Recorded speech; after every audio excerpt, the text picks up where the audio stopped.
Dios les bendiga en esta mañana. Vamos a compartir la palabra de Dios con el tema de la salvación, la verdad y la presencia de nuestro Dios. Y ahora vamos a ver un corazón sin ídolos. Cuando llegamos por primera vez a Jesús, y eso debemos de darle muchas gracias y invitar a nuestros amigos que ellos, porque luego dicen, no, yo ya que me componga tantito, ya que me arrepienta tantito, voy.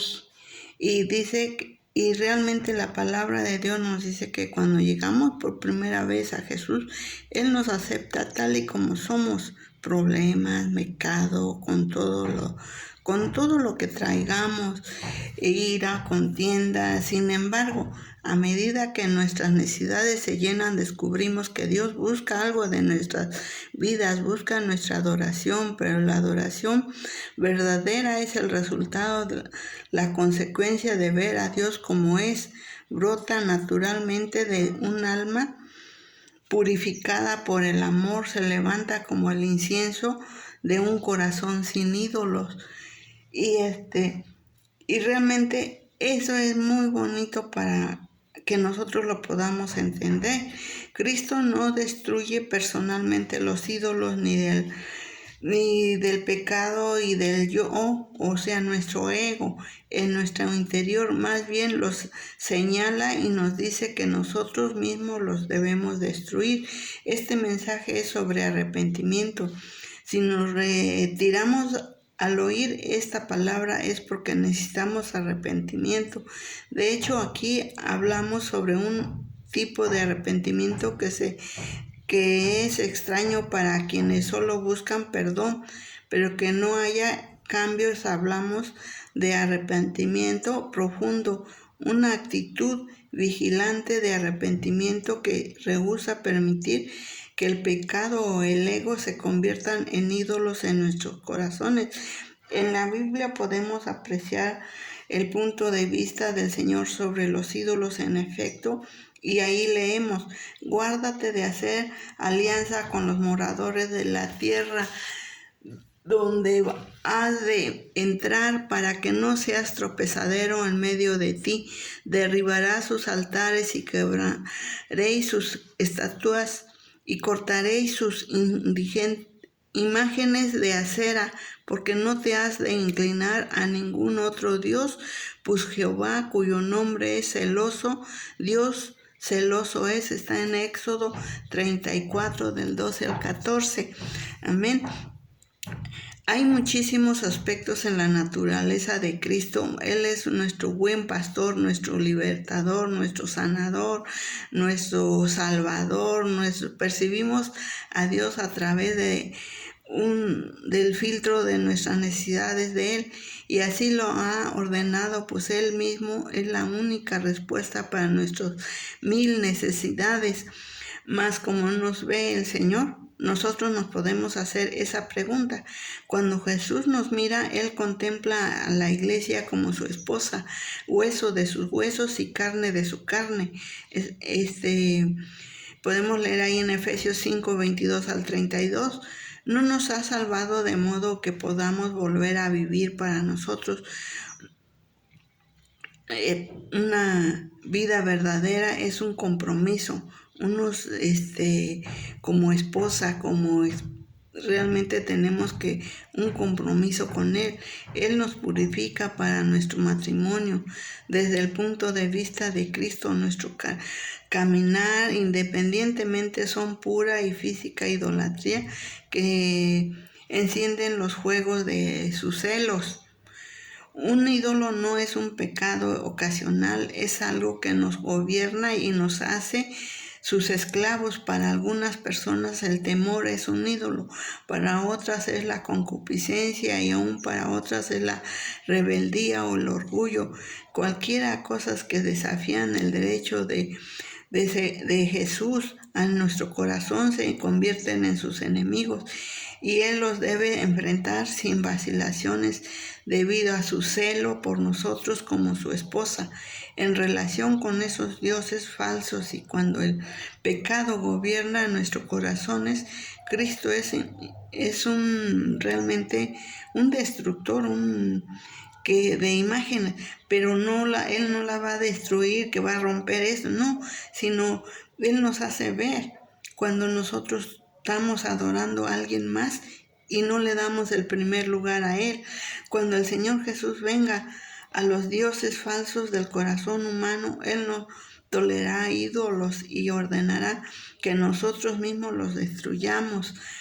Según la cita de Éxodo, vemos que el Señor no quiere que nosotros cuidadosamente bajemos ese altar oculto al pecado para que no se rompa. En lugar de eso nos ordena derribarlo.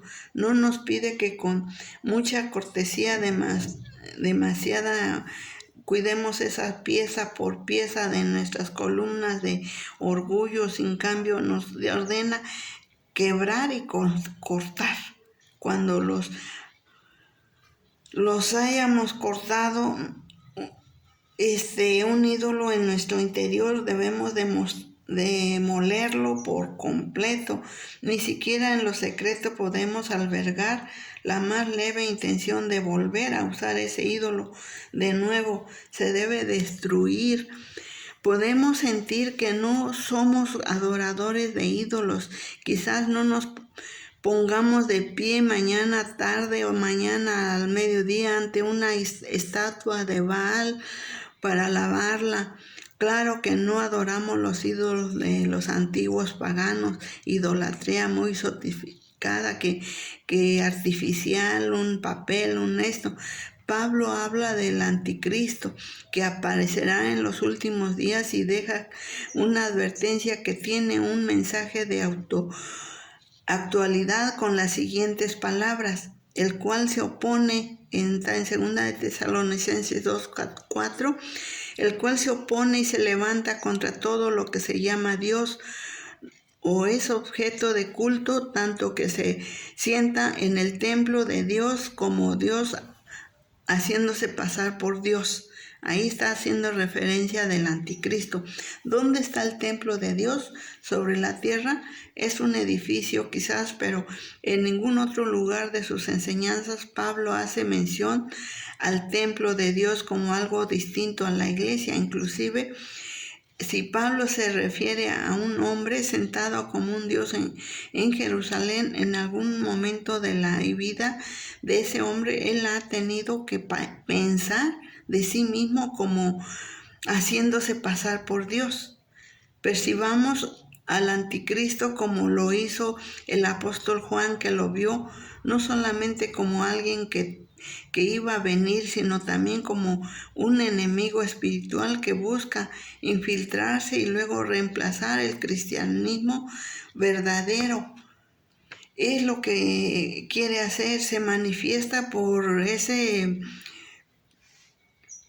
rechazo progresivo a ser enseñado, porque, ay no, a mí ¿por qué me va a enseñar tal persona? Y corregido por Cristo o por cualquier otro, junto con una actitud de independencia y autogobierno. El espíritu del anticristo reside en muchos de la iglesia de hoy. Se opone a los movimientos de Dios y se hace pasar por Dios. Ah, no, ¿por qué no esto? ¿Por qué el otro? Y siempre estamos en descontento. Para decirlo con sencillez, el espíritu del anticristo es ese espíritu que exalta el ego. Ah, no, pues yo sé más que aquel que dirige, yo sé más que aquel que predica. Yo, como una divinidad, es mucho más sutil que alguien que repentinamente dijera al mundo que Él es el creador de nuevo. Nuestro mundo está lejos de ser tan demasiado complicado para eso, pues nosotros hoy debemos buscar la influencia del Espíritu Santo y no del anticristo. en nuestras tradiciones religiosas. Esas tradiciones tienen su base en las escrituras o en los seres humanos. Tenemos que hacernos esa pregunta. Y luego, más allá de nuestras tradiciones, debemos en las de meditaciones, en lo que pensamos, en lo que sentimos en nuestro corazón, debemos discernir la disposición del espíritu del anticristo en la estructura del pensamiento de nuestra naturaleza carnal. Hay algo en nuestras almas que se opone a Dios y se exalta por encima de Él, que toma su asiento en el templo humano de Dios, que discute con el Todopoderoso. Realmente eso es un ídolo, e inclusive busca hacerse pasar por Dios. La resistencia contra Dios, nos vienen pensamientos y nos hace que resistamos. La resistencia contra Dios en nosotros, en un ídolo, es el espíritu que te respalda y sostiene a la evolución sin Dios y declara que el hombre es su propio Dios. Ese es el ídolo más poderoso en el corazón del ser humano.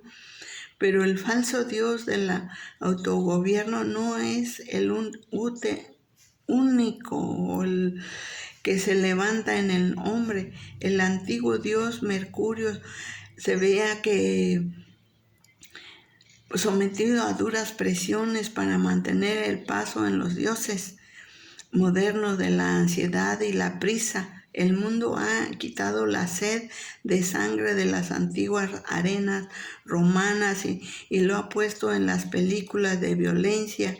Ha quitado las diosas de la fertilidad, de las colinas, las griegas, todo eso, solo para convertir en ídolos el adulterio, la fornicación, en las pantallas del cine y la televisión. Lo que la humanidad ha hecho es mover los templos paganos de los lugares altos del campo a los lugares altos de los corazones de los hombres. Así que tengamos mucho cuidado. Si exaltamos el dinero, el estatus o el sexo por encima de la palabra de Dios, vivimos en idolatría cada vez que en nuestro interior nos sometemos a los... ahora sí que al temor, a la amargura, a la lujuria, nos inclinamos ante los gobernadores de las tinieblas. A cada uno de esos ídolos se les debe aplastar, derribar, destruir y cortar del pasaje de nuestros corazones. Porque Dios dice, yo soy un Dios celoso, no te has de inclinar a ningún otro Dios, pues Jehová, cuyo nombre es celoso, Dios celoso es. Está en Éxodo 34:14. Es importante darnos cuenta de que el Señor no dijo que era apenas a veces o que a veces sentía celos. Su nombre, que revela su misma naturaleza, es celoso. Justo al lado de su nombre, yo soy, está su nombre, celoso. El amor de Dios no es algún principio que nosotros podamos ponerlo en baja estima, sino ponerlo en grande, en alto, ese amor de Dios, porque no es una conciencia cósmica, es un amor enfocado con propósito, que nos busca y es celoso de nosotros como individuos. El Evangelio nos dice que el Señor llama a sus ovejas por su nombre. Jesús sabe nuestro nombre, nos ama personalmente. El hecho de ser celoso por nosotros como personas, de cuidarnos, de preocuparse por nosotros, de proveer para todos los aspectos de nuestras vidas, de haber sufrido realmente humillación y muerte para pagar por nuestros pecados. Eso realmente demuestra cuán grande es el amor con que nos ama. Él nos dio todo y solo Él merece todo, porque Él lo entregó todo completo, hasta la última gota de su sangre en la cruz del Calvario.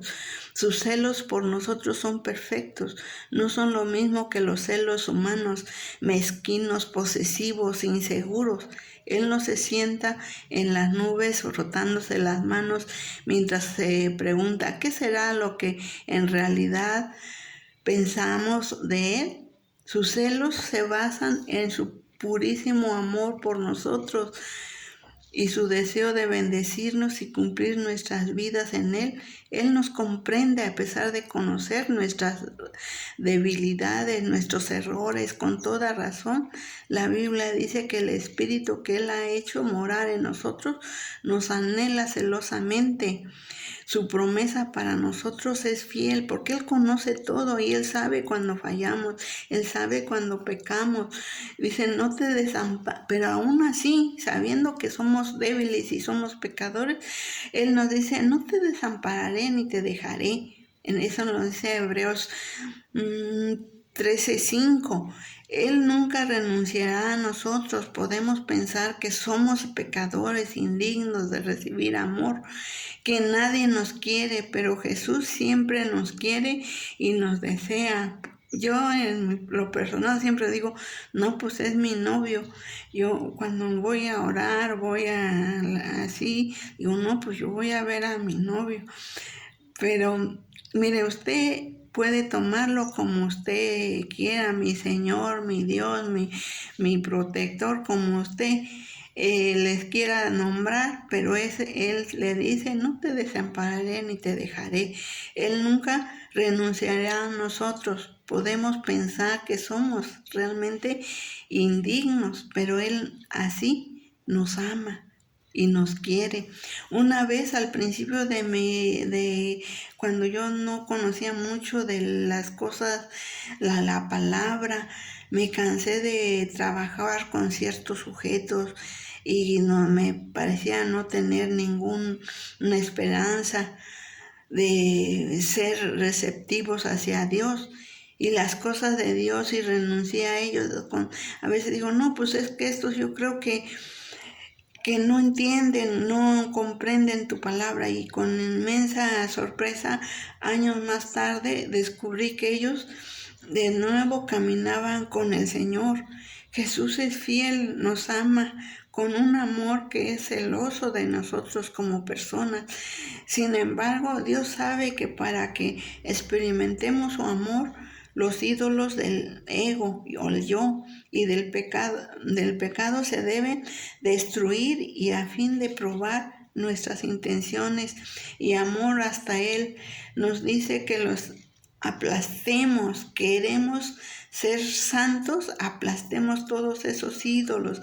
Entonces quitemos de nuestro interior todos los ídolos del pecado y del que yo sí puedo. Pues la santidad solo existe en un alma purificada por el amor y únicamente brota como el incienso de un corazón sin ídolos. Entonces, hermanos, tenemos que desechar todo lo que estorba para buscar de Dios, para alabarlo con todo nuestro corazón y decirle, aquí estoy como tu novia, esperándote para tu venida, porque ya no tarda, Señor, preparándonos en santidad, en esa búsqueda, en oración y súplicas y ruegos. Entonces tenemos que buscar, mis queridos amigos y hermanos, Señor, que nosotros nos halle en santidad, buscándole, no en otras cosas, que no, pues es que yo tengo que trabajar, yo tengo que hacer esto, yo puedo, yo sé más que ellos, yo ya sé para qué voy al templo, yo mejor trabajo, yo mejor aquí en mi casa oro, yo aquí esto. Realmente, hermanos, la venida del Señor está a las puertas. ¿Estamos preparados? Hagamos esa pregunta. Háganse personalmente esa pregunta y cada quien contéstesela conforme a su relación con nuestro Salvador. Amén, porque Él viene por un pueblo, por una iglesia limpia, pura, sin mancha, sin arruga, sin nada que estorbe en esa santidad. Que Dios me los bendiga y esperemos a nuestro Dios con todo el amor, sirviéndole, predicándole la palabra de Dios, alabándolo, teniendo esa fe puesta en Él y realmente con todo el amor de Dios a nuestros hermanos, a nuestro prójimo y realmente con toda la santidad. Esperemos a nuestro Salvador. Que Dios me los bendiga y nos guarde desde ahora y para siempre. Aleluya. Amén. Bendiciones a todos.